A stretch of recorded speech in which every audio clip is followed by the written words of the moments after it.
All right, on another episode of Deadly Delicious, we are going to be cooking al pastor tacos.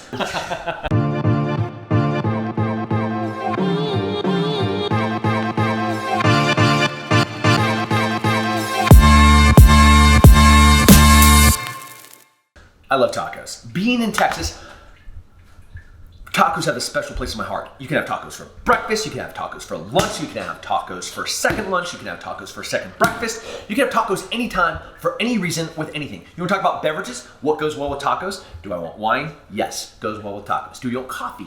Yes, it goes well with tacos. Do I want a soda pop? Or do I want some sparkling water? A Topo Chico, my favorites. All totally delicious when it goes with tacos. But today, let's talk about the pastor. Al pastor. Now, I realize we occasionally have Tim facts. Tim facts aren't always totally true, but that's not what we're talking about today, because this is a real fact. The al pastor tacos were created by Lebanese immigrants in Pueblo, Mexico in the 1930s.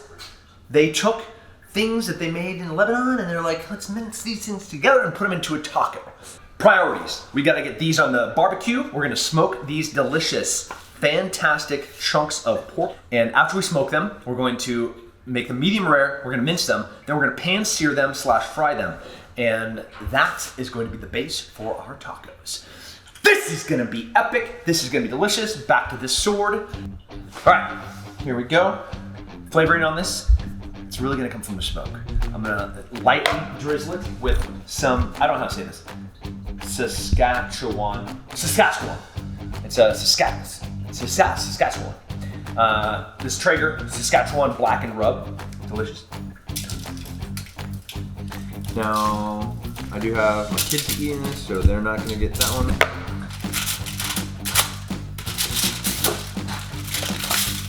To the smoker. All right, so we are gonna be throwing these pork chops onto the smoker for a little super smoke action. I'm using an apple hardwood as the base for the smoke. And, oh yeah. I mean, just smell, can you smell that? Smell that, smell that. All right, we are going to have a side of guacamole. I think most people complicate their guacamole. It's not supposed to be complicated, it should be simple. Now, the sheath was also used as a weapon by the samurai. They could block with it, they could bang with it, they would even use it like bing, bam, poking, stabbing, fighting, circling. Now, this is my training sword. As you can see, it has a lot of use in it. There's a lot of living in this sword, just like there's a lot of living with me. But then,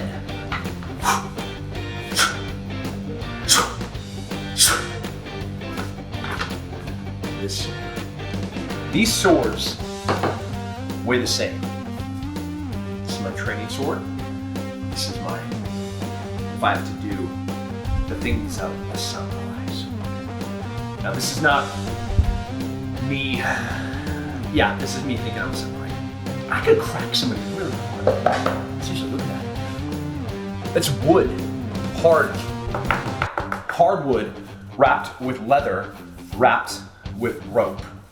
I mean, if I want to like crack you in the head with this, I argue I could kill you with this alone. This is like a wrapped baseball bat. Okay, back to work. Avocado. What do you call the outside of an avocado? The outside of avocado skin? Avocado casing? Avocado. I mean, there's cooking words for these. So when you take the pineapple, you want to hear a nice, solid, full sound. The smell is key. Smell is really the best thing to determine. This is not a Tim fact. This is a real fact. This is the truth.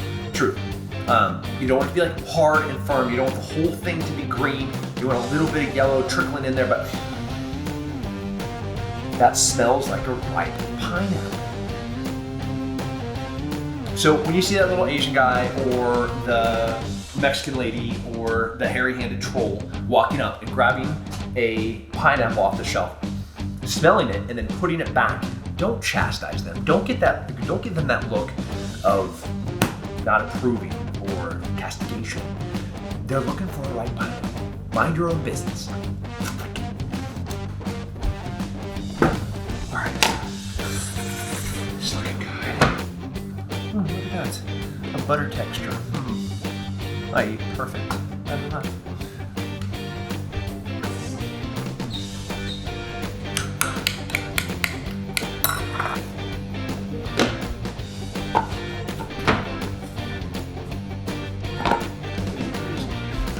All right, so I don't know how this is gonna work, but let's try a different one. Oh, that's the ticket right there. Ancestors, guide me. Let's try it. All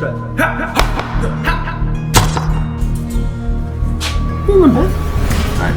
Of course, I have a lot of lines because I'm gonna figure out how to do this right.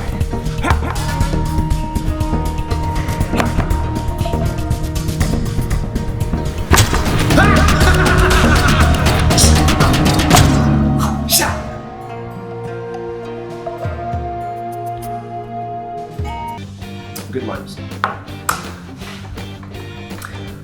It's just my personal opinion, but if you slice limes with passion, with belief,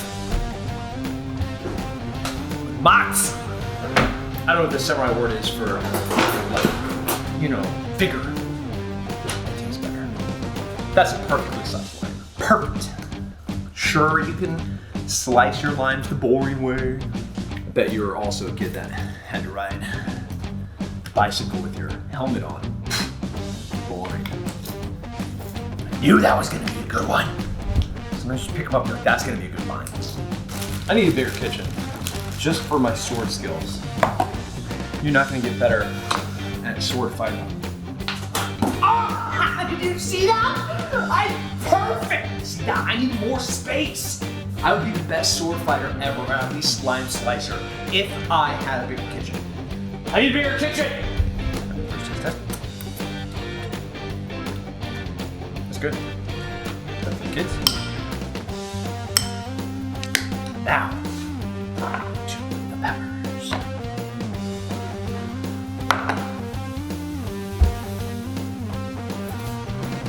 That's good. I'm just making some.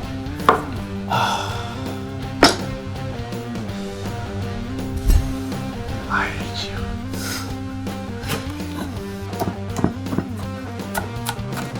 This is not as fun as a samurai sword, but this is still very fun. Should you always put pineapple into your al pastor? Maybe. I mean, it's really good, but I think food is all about creativity. It's almost art, you know? Like, just like my use of the knife. Pretty amazing. Listen, when it comes to knife skills, I'm more of like a knife fighting person than I'm like a perfect slicer of the onion person. All this is pretty impressive. Like I say myself.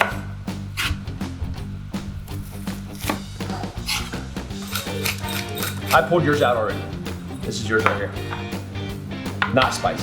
This one right here is very spicy. Very spicy. You want me to chop the pineapple? Okay, so be it. Nice. It's good. Can I do one? Or do you want to try it again? What?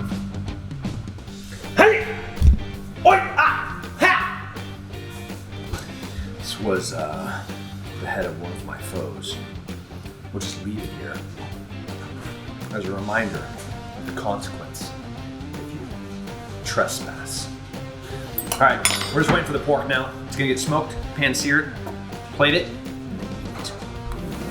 All right, so our pork is at 135 degrees internal temperature, so medium rare. Look at that. We're gonna go inside, slice it up. Throw it on the Barbie. No, we're gonna throw it on the skillet. That's what we're gonna do. All right, toppings are key for an al pastor. For me, I'm adding a couple extra things. Thin slices of jalapeno. Just nice little slivers. Shears, spears, shoots. There's a cooking word for whatever that is. What is that in the cooking world? Anybody know? Anybody? No? Okay. Well, little tiny slivers. Onion, pineapple, and guacamole. That will do it.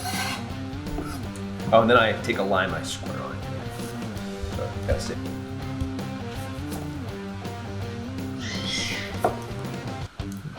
Now you can use a whole bunch of different type of pork.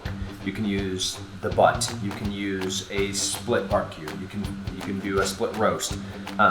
With the Lebanese style, you think about like it hanging and slowly rotating. But this we grilled. Let's see how we did here. One of the things that frustrate me the most about restaurant al pastor is the quality of pork that they use. Sometimes you get this like gristly, fatty meat. I don't want that. I want, like, look, it's perfect. Like, that alone is absolutely like stinking delicious. I mean, it's so good. But I'm still gonna mince this up. I'm still gonna pan fry it. I'm gonna still put in some taco flavoring. Look how juicy this is. Then we use a little jalapeno infused olive oil and get this heat up really, really high. Drop in a little bit of garlic, drop in a little bit of cumin, drop in a little bit of chili powder, drop in a smidge of onion powder, and that's it. Super simple.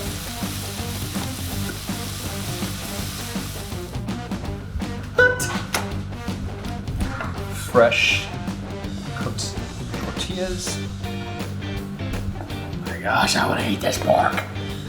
Here is our delicious final version of our al pastor taco. What is that? First bite, pineapple, jalapeno, pork.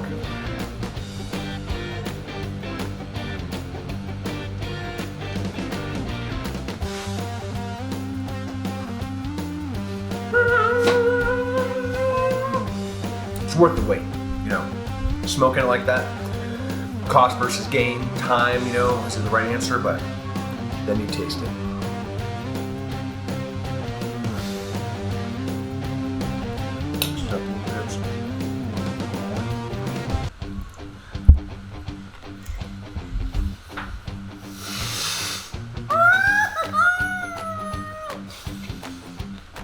All day long. I'll put this up against the best street taco al pastor cooking dude on the planet. So good. That's it. So good, so simple, so fresh, so clean. Such a crisp. It's like sweet and savory together. Pineapple and pork. It's almost like Polynesian, Hawaiian taste. Yeah, it's good. But comment, tell me what you want to cook next. What you think, what you like, thought it was fantastic. If you didn't think it's fantastic, you're insane. Yeah, you have no taste buds. That's what that means. But tell me what you want. Tell me what you want me to see cook. We're gonna have some episodes coming where I'm gonna go find some stuff and you're gonna find what it looks like to find the animal in the wild, true farm to table, real organic, truly grass-fed, from Mother Nature to the plate. What does that look like? More importantly, what does that taste like? Anyways, stay safe, stay free, stay ready. Bah! Shoot!